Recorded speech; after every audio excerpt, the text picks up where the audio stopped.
L'affaire fait la une du journal Le Courrier au Niger. 320 millions de dollars provenant de la vente d'uranium se retrouvent non pas dans les caisses de l'État, mais sur un compte bancaire à Dubaï. Le nom de l'actuel ministre des Finances, Massaoudou Assoumi, qui est aussi l'homme de confiance du président nigérien et qui était son directeur de cabinet à l'époque, apparaît dans les transactions. Antoine Delpierre. À la une du Courrier ce matin, l'affaire doit être suffisamment sérieuse pour que le ministre des Finances lui-même convoque la presse.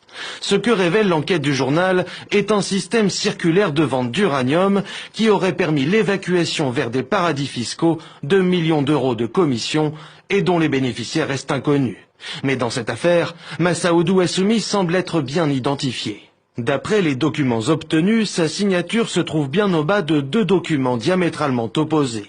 Sur une facture, tout d'abord, adressée par une société libanaise, Optima, en novembre 2011, à la Sopamine, la société qui gère les participations de l'État du Niger dans les entreprises minières du pays. Une facture particulièrement salée, 320 millions de dollars, soit 200 milliards de francs CFA, pour la vente de 5,5 millions de livres d'uranium. De l'uranium acheté à l'origine à une filiale du français Areva.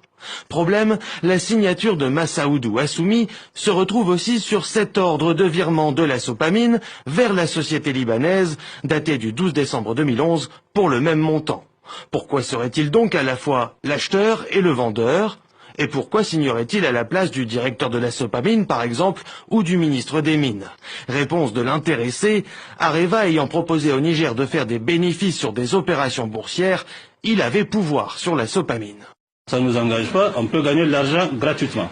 La seule manière, c'est que dans leur opération, dans leur transaction, ils mettent le nom de Sopamine. J'ai appelé le directeur général de Sopamine de l'époque.